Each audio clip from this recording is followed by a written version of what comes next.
원장님, 그 2000년 전에는 치아가 빠지면 그 조개 껍질로 치아를 대신했다라는 이야기가 있더라고요. 네, 맞는 얘기인가요? 맞습니다. 역시 그 해보세요 진행자답게 네, 매주 공부를 열심히 하고 있습니다. 치아 상식도 풍부하신데요. 네. 예, 유빈 씨 말처럼 2000년 전에는 그때도 그 치아 상실은 굉장히 심각한 문제였던가 봐요. 그래서 조개 껍데기라든지 동물의 뼈, 심지어 일부 귀족들은 그 노예의 치아를 뽑아서 자기 치아를 대신하기도 했다고 합니다. 잔인하네요. 특히 네. 이제 16세기에서 17세기 이르러서는 금이나 은, 이제 코발트 등과 같은 이제 금속을 이용하기 시작했다고 하더라고요. 예. 정말 다양한 재료들이 사용이 되는데 그렇다면 지금의 임플란트는 언제 등장을 한 건가요? 예, 지금의 임플란트는 1965년에 브레네막이라고 하는 정형외과 교수님께서 그 동물에게 티타늄 금속을 티타늄 금속과 골이 유착된다는 사실을 발견하면서 시작됐는데요. 그 이후에 그 성공률이 90% 이상이 증가하면서 지금처럼 대중화되었다고 볼 수 있습니다. 네, 예. 그리고 임플란트가 이제 지난해 건강보험이 확대 적용이 되면서 더 대중화가 됐다라고 볼 수가 있는데 오늘 당신의 이치에서는 임플란트 건강보험 무엇은 적용이 되고 무엇은 적용이 안 되는지 자세하게 살펴드리도록 하겠습니다. 좋은 정보 주실 분 소개해드립니다. 김종엽 원장입니다. 원장님 네. 안녕하세요. 네, 안녕하세요. 네. 김종엽입니다. 네, 오늘 자세한 설명 부탁드리겠습니다. 지난해부터 이제 임플란트 건강보험의 보장성이 좀 확대가 됐어요. 하지만 제대로 알고 계신 분들이 주위를 좀 살펴보니까 얼마 많지 않으신 것 같더라고요. 어렵죠? 네, 그 말씀하신 것처럼 그 보험 임플란트, 치과급여 임플란트의 보장성이 작년에 확대가 됐습니다. 네. 본인 부담금이 50%에서 30%로 내려가면서 부담이 좀 적어진 거죠. 우리 이제 보험 임플란트를 좀 보려면 몇 가지 키워드들을 좀 보셔야 됩니다. 2014년 7월 1일부터 시행된 제도인데요. 시행 당시에는 75세로 시작이 됐습니다. 그래서 70세, 65세로 낮아진 거죠. 그래서 만 65세 이상 어르신들에게 적용이 되고요. 부분 무치약에 한해서 적용이 됩니다. 부분 무치약이라 함은 저희가 이제 완전 무치약은 이가 하나도 없는 거고요. 네. 부분 무치약이라고 하면 치료하려는 쪽에, 그러니까 상악이든 하악이든 윗턱이든 아래턱에 최소한 치아가 하나 이상 있는 경우를 부분 무치약이라고 합니다. 그래서 임플란트 치료, 보험 임플란트 치료를 받으려면 완전 무치약이면 안 되고 또 부분 무치약이어야만 시작할 수 있는 거죠. 그리고 지금 65세 이상 어르신들 부분 무치약에서 평생 한 분에 평생 2개까지 보험 적용이 됩니다. 조금 아쉬운 부분이 있기는 하지만 치아가 28개인데 좀 아쉽네요. 그러게요. 좀 많이 해주면 좋은데. 그래도 2개라도 되면 잘 이용하면 씹는 기능 회복에 굉장히 큰 도움이 되니까요. 2개를 잘 이용하시면 되겠습니다. 네. 그 다음에 앞서 말씀하신 것처럼 작년부터 본인 부담금이 50%에서 30%로 내려와 있고요. 이 보험은 그 보험 임플란트는 사전 등록제에 의해서 시행이 됩니다. 무슨 말씀이냐면 등록한 병원에서 치료를 끝내야 되는 겁니다. 내가 보험 임플란트 치료 중에 병의원 간을 이동하는 것이 원칙적으로는 불가능합니다. 물론 병원이 폐업을 했거나 뭐 불가피한 이 이유로 부분 궁금했어요. 불가피한 이유로 옮겨야 되는 경우는 할 수 없이 옮길 수 있지만 그런 원인이 그런 이유가 아니라면 처음 등록한 병원에서 치료를 시작하고 치료를 그 병원에서 끝내야 되는 거죠. 네, 그 다음에 또 그 급여 임플란트 제도 이 특이한 것 중에 하나가 묶음 진료입니다. 임플란트 치료를 진단과 식립, 수술 과정, 그리고 수복하는 보철 과정 이렇게 3단계로 나눠놨거든요. 이 3단계를 묶음 진료로 해놨습니다. 그래서 이 묶음 진료가 처음부터 끝까지 완성이 돼야 보험 적용이 됩니다. 예를 들어서 나는 수술 여기까지 하고 보철은 딴 걸로 할래? 아니면 다른 데로 갈래? 하면은 처음부터 끝까지가 급여 적용이 안 되는 거죠. 그래서 이런 묶음 진료라는 특징이 있고요. 그 다음에 모든 임플란트를 다 쓸 수 있느냐? 우리나라에 지금 유통되고 있는 국내 임플란트, 수입된 임플란트 대부분의 경우는 사용할 수가 있습니다. 급여 임플란트는 등재된 재료에 한해서 사용하도록 정하고 있고요. 네. 예, 등재된 재료가 지금 현재 사용되고 있는 대부분의 임플란트가 등재가 돼 있습니다. 단 분리형 식립제, 그러니까 임플란트와 지대주가 분리되어 있는 것만 쓸 수 있기 때문에 일체형 임플란트는 사용이 어렵고요. 일체형 임플란트는 보험급여 임플란트 사용할 수 있는 등재 재료로 등재가 안 돼 있습니다. 그래서 이런 특징들이 있습니다. 이게 뭐 보험이 그냥 이제 1인당 2개 된다. 이 정도만 좀 많이들 알고 계셨을 것 같은데 들여다보니까는 굉장히 좀 정보들이 다양하네요. 예, 네. 무턱대고 오시는 분들이 많으신데요. 저희가 이제 가능하면 많이 도와드리고 그 혜택을 받으실 수 있도록 해드리려고 노력은 하지만 기본적으로 좀 정보를 알고 계신다면 네. 많이 도움이 되실 것 같아요. 오늘 특히 그 이제 정보를 무치약 되기 전에 빨리 가셔야 될 쏙쏙 것 같아요. 잘 빼먹으시기를 바라면서 지금부터는 오늘은 퀴즈 방식으로 한번 진행해 보도록 하겠습니다. 네. 임플란트 급여와 비급여 오늘 속속들이 알아볼 건데요. 궁금하네요. 먼저 유빈 씨에게 한번 묻겠습니다. 네. 자, 임플란트를 우리가 식립할 때 단순히 임플란트만 하지 않고 우리 여러 가지 부가적인 시술들이 동반되는 경우가 많아요. 네. 고리식이라든지 뭐 상악동 거상술이라든지 이런 복잡한 술식들을 함께 행하는 경우들이 많은데 과연 그렇다면 이 부가적인 수술은 급여일까요? 비급여일까요? 이게 이제 방금 원장님께서 말씀하셨던 묶음 진료에 해당하는 거죠. 예. 네. 이제 환자의 입장에서 봤을 때 당연히 급여가 되면 좋죠. 근데 환자들이 바라는 대로 꼭 되지 않더라고요. 네. 그래서 비급여 가겠습니다. 네. 답변 부탁드립니다. 네. 네. 비급여 맞나요? 네, 비급여가 안타깝게도 맞습니다. 맞네요. 우리 이제 말이 좀 어려운데요. 네. 급여 하면 월급이 아니고 보험이 된다 하는 뜻이고 비급여 그러면은 보험이 안 된다 일반 진료다 이렇게 이제 이해하시면 되겠습니다. 네. 우리가 이를 빼게 되면 이가 빠지게 되면 필연적으로 반드시 치아 주변에 있는 뼈 우리가 이제 치조골이라고 얘기하는데요. 네. 이 치조골이 높게 됩니다. 흡수가 되게 됩니다. 그죠? 그리고 이제 또 하나는 임플란트는 뼈 속에 심겨야 되는 거거든요. 그래서 씹는 힘을 받도록 만들어진 장치입니다. 그래서 네. 당연히 좋은 뼈에 임플란트를 식립을 해야 되는데 이를 빼고 나면 뼈가 녹아버리니까 그죠? 예, 그런 경우에 양을 회복하기 위해서 좁아진 폭이나 좁아진 높이를 회복하기 위해서 고리식을 필요로 하는 경우가 허다합니다. 예, 굉장히 많은 경우에 고리식을 필요로 하고요. 그리고 이제 우리 위턱뼈에는 머리의 무게를 줄이기 위해서 혹은 공기를 따뜻하게 하기 위해서 코하고 연결된 부비동들이 있습니다. 그 중에서도 위턱뼈 가까운 곳에 상악동이라는 큰 공간이 있고요. 이 공간이 그 길이를 부족하게 만들기 때문에 그 가용한 뼈의 높이를 회복하기 위해서 상악동 점막을 올리고 그 위에 뼈를 이식하는 뼈이식을 하는 이른바 우리가 상악동 고리식이라고 부르는 술식도 또 위턱 어금니 부위에서는 흔히 필요로 하게 됩니다. 그래서 이런 이제 부가적인 수술, 임플란트를 하려고 보니 필요한 고리식이나 상악동 고리식 같은 것들은 전부 다 비급여. 그러니까 보험이 안 되는 거죠. 보험 임플란트를 하면서도 이런 그 부가 수술을 하는 경우에는 전부 다 일반 진료, 비급여로 책정되어 있습니다. 네. 임플란트 시술을 받으면서 부가적인 이제 뼈이식, 뭐 치조골 이식술을 많이 하시는데요. 네. 우리가 그 치아를 상실하시는 분들은 대부분은 그 치주 질환으로 인해 골소실이 동반되는 경우들이 많고요. 네. 그리고 필연적으로 치아를 상실하게 되면 치조골이 흡수됩니다. 그래서 그 공간이 좁아지고 낮아지기 때문에 어쩔 수 없이 그 치조골 이식술을 동반하게 되는 경우들이 많은 것 같아요. 그렇군요. 예. 다음 질문 그러면 넘어가도록 하겠습니다. 네. 우리 임플란트에 이제 뼈에 이제 임플란트 이식체가 들어갔죠. 그리고 이제 그 위에 이제 상부 보철물을 올리게 됩니다. 그럼 그 보철물의 재료에 따라서도 건강보험이 적용되는 기준이 있을 것 같은데요. 원장님 있을 한번 것 답변 같은데. 부탁드리겠습니다. 네, 관련해서 또 기준이 있습니다. 우리가 임플란트 치료를 이렇게 분리형 식립제라는 거 보험 적용이 되는 임플란트를 심으면 임플란트가 있고 잇몸 밖에 이제 이가 나오게 되겠죠. 그 사이에는 지대주라는 것으로 연결이 됩니다. 지대주는 대개 이제 나사를 가지고 있고요. 지금 이제 그 상부에 올라가는 우리가 씹는 치아에 대한 말씀을 하고 있습니다. 아까 제가 65세 이상 어르신들 평생 2개까지 뭐 이렇게 다양한 그 조건들을 말씀을 드렸는데요. 네.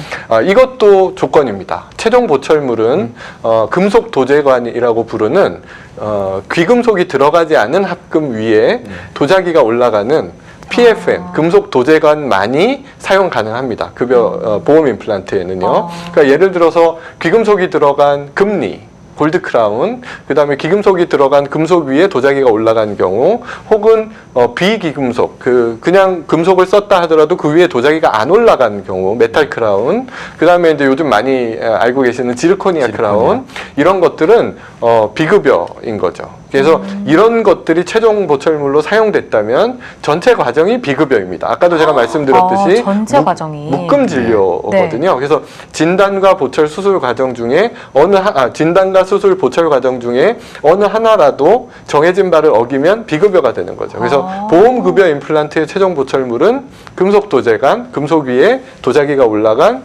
PFM만이 허용되고 있는 상태입니다. 이 뭐 규정을 잘 알아야지 혜택을 잘 이제 받을 수가 있을 것 같은데 이제 어르신들 보면은 이 2개 임플란트를 하시고 브릿지를 건다라고들 하시잖아요. 그래서 그 브릿지까지 같이 하시는 분들 많던데 브릿지는 그럼 급여일까요, 비급여일까요? 우리가 이제 임플란트 치아 빠진 개수가 많으면 많을수록 사실 임플란트 개수가 많이 늘어야 되는데요. 그걸 효율적으로 잘 만들기 위해서는 자연 치아에서 만드는 브릿지처럼 양쪽에 임플란트를 심고 가운데 하나나 혹은 2개, 뭐 여러 개 인공 치아를 놓는 경우들이 있습니다. 네. 그러니까 65세 이상 계속 반복되지만 65세 이상, 그다음에 2개 내에서 만약에 이 2개를 보험 임플란트를 했다고 생각을 하면 사이에 있는 인공치아, 우리가 판틱이라고 부르거든요. 이 인공치아 부분은 일반입니다. 그러니까 비급여인 거죠. 그래서 보험 임플란트를 했지만 사이에 인공치아가 들어간 경우에는 그 사이 치아는 비급여가 되겠습니다. 그러면은 임플란트는 보험 적용을 받고 비급여는 따로 결제를 하면 되는 건가요? 네, 그렇습니다. 그렇죠. 예. 대부분 임플란트를 이제 경험하신 분들이 이제 많으시기 때문에 65세 이상 되시는 분들이 처음으로 임플란트 급여를 받으시는 분들이 왜 전에 했던 건가 다른지, 왜 전에는 이런 뭐 지르코니아로 해줬는데 뭐 치아 색깔로 해줬는데 이번에는 왜 금속이 들어간 걸 해줬냐, 뭐 아니면 중간에 왜 들어가는 건 왜 이거 다 보험이 되는데 안 해주냐. 그렇죠. 그런 얘기 많이 하시거든요. 이게 다 저희가 뭐 마음대로 하는 게 아니라 규정이 있습니다. 규정이 있고 그거에 따라서 혜택을 최대한 드리려고 노력하는 거니까 충분히 설명을 드리시고 이해가 안 되는 부분이 있다면 그때 그 질문을 해주시는 게 저희가 충분히 설명할 수 있는 그 시간도 되고 이해하실 수 있는 과정이 될 것 같아요. 예. 그러면 다음 문제 또 한번 원장님께 드리겠습니다. 자, 치아 뿌리 부분에 해당하는 인공 치근과 치아 머리 모양의 크라운, 이 둘을 연결해주는 지대주가 있다고 아까 말씀해 주셨는데요. 그러면 이 지대주 역시 급여가 될까요? 안 될까요?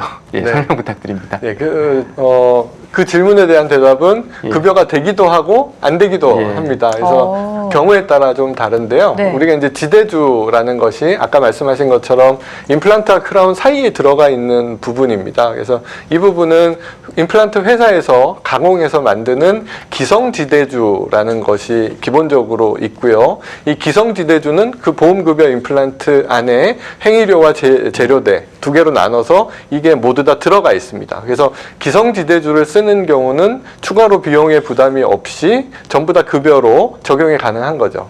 자, 근데 우리가 임플란트 치료를 하다 보면 식립된 깊이나 식립된 각도 그리고 방향 같은 것 때문에 개별 지대주를 써야 될 수 있습니다. 근데 이 개별 지대주가 쓰이는 경우에 재료대만 비급여입니다. 우리가 이제 보험에서 중요한 거는 의사가 하는 행위 그리고 의사가 사용한 재료 이렇게 2개를 나눠서 청구를 하게 되는데요. 의사들이 하는 행위료는 이미 보험 임플란트에 녹아 있는 겁니다.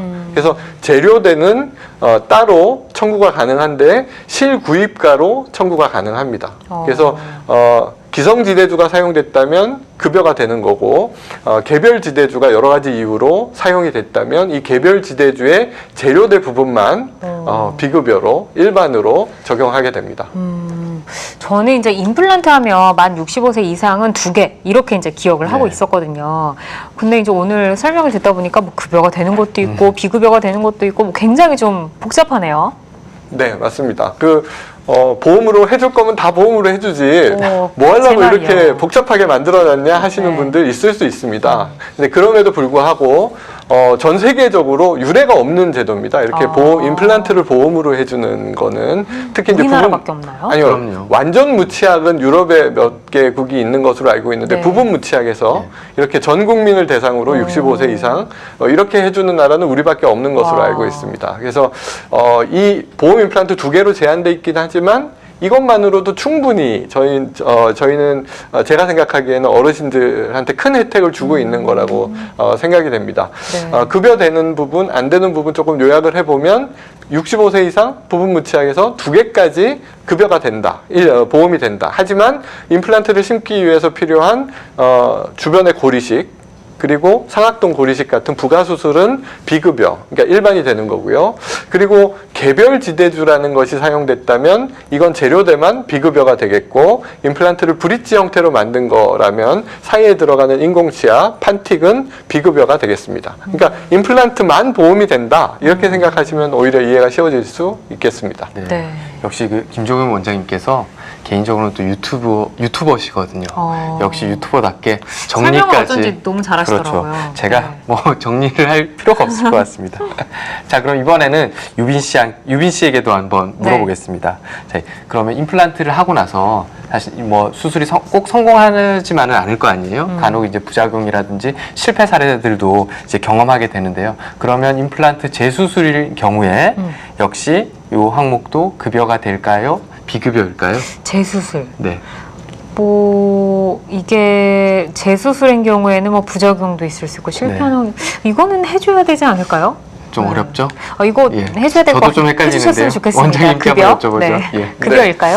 임플란트는 아시는 것처럼 성공률이 굉장히 높은 치료입니다. 그래서 90% 이상, 최근에는 뭐 어떤 논문은 95%, 97% 이런 성공률을 보고하기도 있는데 그래도 하는데요. 또 3%, 5%가 있으니까. 예, 그래도 골류착에 실패하니까 임플란트 자체가 뼈에 붙는 거가 실패하는 상황이 생길 수 있습니다. 네.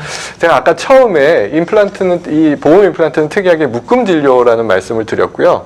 진단, 수술, 보철 과정이 3단계가 각각 떨어져 있지만 묶어서 청구하도록 되어 있습니다. 자, 이제 두 번째 단계인 수술에서 보철로 넘어가기 전에 골류착에 실패가 있다면, 그러니까 그런 경우에 1회에 한해서 재시술이 가능합니다. 만약에 이 재시술을 하려면 새롭게 수술을 해야 되잖아요. 네. 그래서 2단계 비용, 이 수술 비용, 보험이 정한 이 수술 비용의 50%를 환자가 내는 걸로 돼 있고요. 본인 부담금을 추가로 내게 돼 있고요. 거기에 사용된 임플란트의 재료대를 또 환자가 내는 걸로 돼 있습니다. 그래서 2단계에서 3단계로 넘어가기 전, 수술에서 보철로 넘어가기 전 골류착에 실패가 있는 경우 1회에 하나여 본인 부담금 50%로 재시술이 가능하다, 이렇게 이해하시면 되겠습니다. 또 실패하면은 이제 그때는 안 1회에 되겠네요. 한해서 가능한 거기 때문에 한 번만 가능합니다. 단호하네요. 네. 네. 네. 우리 치아는 총 이제 28개잖아요. 네. 근데 우리 건강보험 적용은 이제 2개만 됩니다. 하지만 이제 다수의 치아를 상실하신 분들이 계세요. 이제 그런 경우들은 이제 한 번에 여러 개 치아를 이제 수복해야 되거나 기능을 회복시켜 드려야 되는데 네. 그런 경우는 어떻게 해야 되는지 원장님. 네, 이것도 이제 특이한 것이 65세 이상 어르신들에게도 어르신들의 부분 무치약에서 국소 위치, 가철성 부분 틀니가 보험이 되거든요. 그래서 부분 무치약의 경우에는 임플란트와 이 국소 위치, 부분 틀니가, 보험 부분 틀니가 중복 적용이 가능합니다. 그래서 임플란트도 되고 틀니도 되고. 네, 그러니까 동시에 보험 적용이 가능한 거죠. 그래서 예를 들어서 이거는 부분 무치약에서 임플란트가 적용이 되니까 부분 무치약에서 반대편에 대칭이 되는 혹은 틀니가 움직이지 않도록 하는 위치, 그 다음에 고리가 보이는 걸 좀 뒤로 밀고 싶은 위치, 이런 위치에 임플란트를 2개까지 사용하고요. 나머지 치아가 빠진 부위는 우리가 이제 보험이 되는 부분 틀니까지 적용이 가능한 거죠. 예, 그렇게 됐을 때 굉장히 보험 적용되는 것들이 많아지기 때문에 비용 면에서도 환자들한테 굉장히 유리합니다. 그러게요. 지금 이제 방송 보시는 분들 가운데 이제 부분 무치약인데 나도 틀니랑 임플란트 같이 하고 싶다 하시는 분들 있으실 것 같아요. 어떤 경우에 가능했는지 혹시 사례 있다면 설명 부탁드려도 될까요? 네, 예를 들어서 어금니가 한쪽에만 치아가 있는 경우, 우리가 이제 편측 틀니라고 하면 굉장히 놀거든요, 입안에서. 네. 그래서 상처가 나고 불편해 하시는데 양쪽을 잡아주게 되는 경우에 그 반대편에다가 임플란트를 사용하는 경우, 그리고 이제 임플란트가 앞에는 치아가 있고 뒤에 치아가 없는 경우 또 이렇게 앞뒤로 움직이게 돼서 굉장히 불편하시게 됩니다. 그런 경우에 마지막에 임플란트를 심어주면 거기서 또 지지가 생기니까 틀니 사용이 훨씬 편해집니다. 그래서 그런 다양한 이러한 경우에 우리가 이제 임플란트를 이용한 임플란트와 곡소위치, 그러니까 부분 틀니를 이용한 치료를 하실 수가 있겠습니다. 네, 지금 이제 화면에 계신 분이 왼쪽에만 이제 임플란트를 심으신 거죠?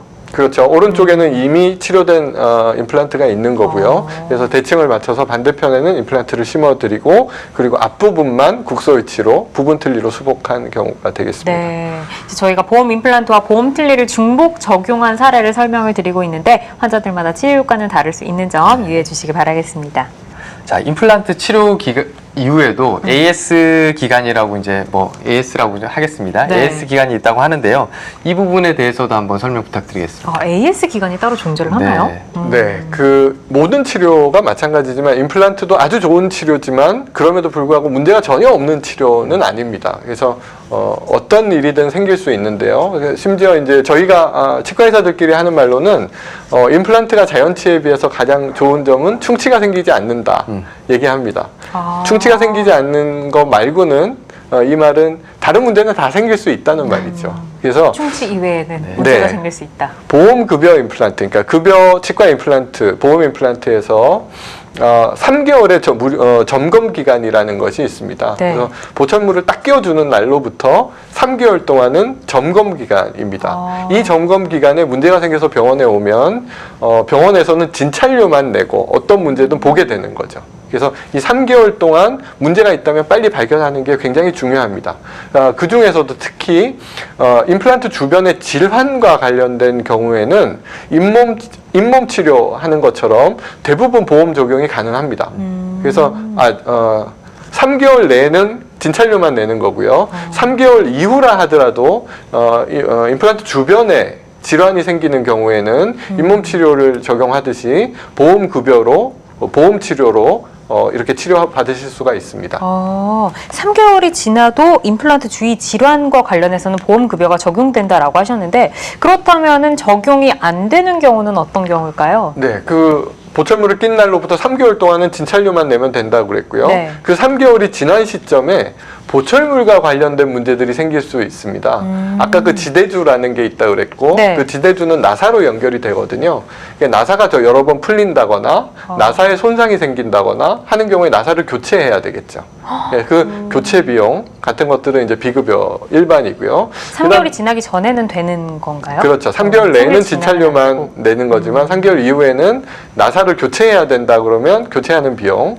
그다음에 이제 보철물이 부러질 수 있거든요. 보철물에 문제가 생겨서 재제작을 해야 된다거나 수리를 해야 된다거나 그럴 때 발생하는 비용도 비급여입니다. 그다음에 또 하나는 임플란트 보철물을 세척하기 위해서 꺼냈다가 세척을 하고 깨끗하게 하고 소독을 하고 다시 끼워주는 경우에도 발생하는 비용은 비급여가 되겠습니다. 그래서 쉽게 생각하시면 3개월까지는 진찰료만 내고 점검 기간 동안 치료를 받으실 수가 있고 이 3개월이 지나면 그 다음부터는 잇몸 질환과 관련된 거는 급여가 되는 거고요. 보철물과 관련된 무슨 어떤 일들이 생기면 그런 것들은 비급여다. 일반으로 그러니까 본인이 부담해야 된다 하는 것으로 이해하시면 되겠습니다. 네. 보철물과 관련해서 3개월까지만 되면 네. 어제까지 3개월이었는데 이런 경우에는 너무 좀 안타까울 것 같아요. 그렇죠. 근데 그걸 어떻게 하겠습니까? 3개월이라고 정해져 슬프네요. 있으니까. 네. 예.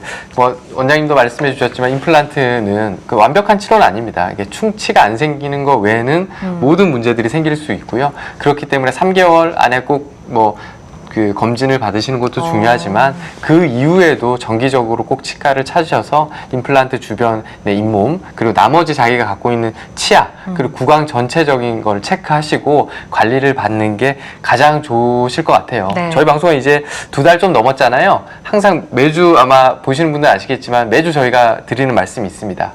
꼭 치과 자주 가시고 이 양치 잘하시고 정기검진 받으시라고 꼭 말씀드리는데요. 네. 임플란트도 마찬가지입니다. 자기 치아라고 생각하시고 한 번이 끝이 아니라 평생 가지고 갈 수 있는 자기 치아라 생각하시고 꾸준히 관리하시는 게 가장 중요할 것 같아요. 네. 예. 제가 이제 3개월의 기간을 말씀드리면서 좀 안타까울 것 같다라고 말씀을 드렸는데 네. 뭐 이 3개월이 아니더라도 임플란트 치료를 해주셨는데 그 뒤에 부작용이 발생해서 보기에 조금 그랬다 하는 뭐 사례들 좀 있으실 것 같아요. 혹시 있으신가요? 뭐 부작용들 흔하게 있는데요. 보통은 이제 조금 문제가 생기거나 해서 오시면 가볍게 해결이 됩니다. 네. 근데 이제 그게 조금 이상이 있는데 사정상 아니면 이제 아. 치과 오기 좀 두려워하시다가 미루고. 오래 미루시다가 아까 말씀하셨지만 이 임플란트를 연결하는 뭐 나사가 파절됐다거나 심지어 임플란트 자체가 이제 파절돼서 이제 사용할 수 없는 경우가 돼서 제거하는 경우들도 뭐 저 같은 경우도 몇 번 있었는데요. 뭐 원장님도 이런 경우도 경험하셨죠? 한번 네. 그 사례 또 한번 설명 부탁드리겠습니다. 부작용도 있고 이제 돈도 다시 들고. 네. 네. 네. 임플란트 보철물이 나사로 연결돼 있고요. 이 나사가 힘을 받으면 풀리거나 문제가 생기게 됩니다. 그래서 네. 보철물이 조금이라도 흔들리면 병원을 치과를 오셔야 되는데 이게 보철물이 조금 흔들리는 상태에서 아예 괜찮겠지 그러고 시기를 미루다 보면 치과 내원하는 시기를 미루다 보면 그 안에서 임플란트 내부에 손상이 생깁니다. 그래서 나중에는 처음에는 쉽게 나사만 교체하거나 나사만 다시 조이면 될 문제인데 문제가 생겨서 오면 임플란트 자체를 제거해야 되는 거죠. 아. 그래서 그런 문제들을 겪었던 적이 있습니다. 어쨌든 빨리 가야 되는 거네요. 문제가 좀 생겼다 싶을 때는. 근데 이제 임플란트 치료가 지금 이제 뭐 저희가 계속 말씀드리는 것처럼 굉장히 많은 분들이 좀 시술을 하고 있지만 또 이렇게 부작용들도 발생하고 있어요. 네. 그렇기 때문에 임플란트를 하려고 마음을 먹으신 분들이더라도 주의점은 좀 꼭 아셨으면 좋겠는데 어떤 주의점을 알고 가시면 좋을까요? 네, 꼭 뭐 보험 임플란트가 아니더라 하더라도 그러니까 일반적인 임플란트 치료에도 똑같이 적용되는 내용일 것 같습니다. 네. 환자의 전신 상태가 중요합니다. 그러니까 환자의 건강 상태가 건강 상태. 중요하고요. 예를 들어서 당뇨나 고혈압이 있는 경우 조절이 되고 있다면 크게 문제는 없겠지만 조절되지 않는 이런 만성병들, 당뇨나 고혈압이 있는 분들은 임플란트 치료를 서두르기보다는 건강을 먼저 챙기는 것이 좋겠고요. 그다음에 최근에 저희가 굉장히 조심하고 있고 또 부각되고 있는 문제 중에 하나가 골다공증 약들 그리고 이제 그게 아니더라도 다른 그 약제들로 인해서 턱뼈에 괴사증이 생기는 사례들을 많이 보고 있습니다. 그래서 골다공증 약을 복용하고 계신다면 언제부터 얼마나 오랫동안 그리고 주사를 맞고 있는지 아니면 약을 먹고 있는지 이런 정보를 잘 치과 의사들한테 전해주는 것이 좋겠고요. 그 다음에 몸의 다른 악성 종양으로 항암 치료를 받았거나 아니면 방사선 치료를 받았던 분들도 굉장히 불리합니다. 그래서 이런 경우가 있으셨다면 미리 말씀을 해주시는 것이 좋겠고요. 자, 고령자의 경우에 골대사 반응 자체가 젊은 사람들보다는 아무래도 더디거나 약할 수 있거든요. 그래서 네. 이런 경우라면 너무 서두르기보다는 시간을 충분히 두고 그렇게 시술하는 것이 좋을 거라고 생각이 됩니다. 네. 나이가 드시면 이제 다들 약 뭐 한두 개 이상씩은 다 이제 많이 드시잖아요. 그쵸. 이게 일상적으로 이게 약을 드시고 또 너나 할 거 없이 주변에도 다 약을 드시고 만성 질환을 가지고 계신 분들이 많은데 이제 그러다 보니까 본인의 만성 질환에 대해서 조금 너무 가볍게 생각하시는 분들이 많으신 것 같아요. 아까 말씀하셨지만 뭐 혈압이나 고혈압 외에도 특히 이제 골다공증 약을 드시는 분들은 네. 꼭 사전에 치과 방문하셔서 본인이 드시고 있는 약, 본인이 가지고 있는 만성 질환에 대해서 충분히 이야기해 주시고 필요한 경우에는 본인이 이제 약을 처방받고 진단을 받는 이제 내과 의사 선생님하고도 그 치과 시술에 대한 그 준비를 상의를 하셔야 될 수도 있어요. 예. 이제 임플란트를 이제 하시는 분들이 사실 큰 맘 먹고 하시는 분들이 많으시잖아요. 근데 이렇게 이제 막 부작용 생기고 막 이러면 너무 마음이 아프실 것 같고 한 번 한 임플란트 오래오래 사용하기 위해서 어떻게 하면 좋을지 잘 사용하는 방법 좀 설명해 주시죠. 네, 그 임플란트 부작용 문제가 되는 경우를 제가 말씀을 많이 드렸지만 그 빈도가 사실 많지는 않습니다. 그런 일들이 생길 수 있다는 거고요. 기본적으로 우리가 구강위생 관리하는 내 일을 잘 관리하는 요령하고 크게 다르지가 않습니다. 그래서 입솔질 잘 하고요. 그 다음에 그렇게 하시면 되는데 특별히 임플란트에서는 임플란트하고 자연치 사이에 음식물이 끼는 경우가 굉장히 빈번하고 그리고 사실 해결하기 어려운 경우들이 많이 있습니다. 그래서 치실이나 치간 칫솔 같이 그 사이를 깨끗하게 해줄 수 있는 그런 보조 구강 위생 용품을 반드시 사용하기를 추천하고요. 그 다음에 이제 아무래도 보험 임플란트 같은 경우에는 금속 도제관, 금속 위에 도자기가 올라간 거니까 질기고 단단한 음식을 먹을 때 그 부분이 깨져 나갈 수 있습니다. 그래서 그런 식사하는 그 습관도 조금 이제 주의를 하셔야 되겠습니다. 사탕 같은 거 깨드시거나 이런 거 좀 주의하셔야겠네요. 절대로 안 되죠. 절대 안 돼요. 네. 그다음에 뭐 100번 강조해도 지나치지 않는 제일 중요한 거는 정기 검진 잘 가는 겁니다. 우리가 치과 의사들마다 정기 검진을 사실 모든 치료에 정기 검진을 강조하는데요. 저는 정기 검진 잘 받는 것만으로도 비용도 줄일 수 있고요. 그다음에 미리 발견하고 치료하면 항상 예후가 좋습니다. 훨씬 복잡한 경우를 피할 수 있고요. 그래서 간단하게 치료하면 예후도 좋아지고 동시에 비용도 아낄 수 있습니다. 그래서 치과가 사실 뭐 가고 싶은 곳은 아니지만 멀리하지 마시고 1년에 한 번, 1년에 두 번 뭐 이렇게 정기적으로 그렇게 내원하시는 것이 내원해서 방사선사진도 찍어보고 또 선생님한테 진료도 보고 이렇게 하는 것들이 좋다고 생각합니다. 그러니까 비단 임플란트뿐만 아니라 모든 환자들한테 일반적으로 적용되는 그런 규칙을 지키시면 될 것 같습니다. 네. 치과랑 친해져야 됩니다. 맞습니다. 뭐 임플란트 하시는 분들 이외에도 사실 지금 뭐 치아에 문제가 없으시더라도 스케일링 비롯해서 이제 치과 항상 가까이 하시고 자주 방문하시는 거 꼭 잊지 마시기 바라겠습니다. 오늘 치아를 이롭게 하는 전문 상식 당신의 이치 김종엽 원장과 함께했습니다. 원장님 오늘 좋은 말씀 감사합니다. 감사합니다. 감사합니다. 대한민국의 치아 건강을 책임지는 건강한 치아 토크 해보세요. 오늘 준비한 내용은 여기까지인데요. 또 원장님의 건강 명언을 안 듣고 끝낼 수는 없겠죠? 네, 오늘도 준비했습니다. 자, 오늘은 좀 멀리 가볼 건데요. 네. 역사, 자연, 문화로 유명한 터키 아시죠? 예. 아이스크림으로 유명하잖아요. 네. 아이스크림도 유명하네요. 예. 네. 터키에는 이런 속담이 있다고 합니다. 건강한 이에게는 매일매일이 축제다. 예, 그런 속담이 있다고 하는데요. 건강한 이에게는 매일매일 건강한 축제다. 사람. 예. 근데 사실 만약에 뭐 부와 명예가 있더라도 건강하지 못하고 내가 뭐 집안에만 갇혀서 매일 침대와 함께 생활을 해야 한다면 정말 이 축제가 아니라 매일이 감옥 같은 그렇죠. 시간이 되지 않을까 하는 생각이 듭니다. 여러분들 모두 건강을 잃기 전에 내 몸 관리 잘 하시고요. 건강 관리 잘 하시는 방법은 건강한 치아 토크 해보세요. 네. 시청하시면 얻어가실 수 있는 거 모두들 기억해 주시기 바라겠습니다. 오늘 이렇게 또 인사를 드리겠습니다. 저희 인사 함께 나눌까요? 네, 시청해주신 여러분 항상 건강하세요.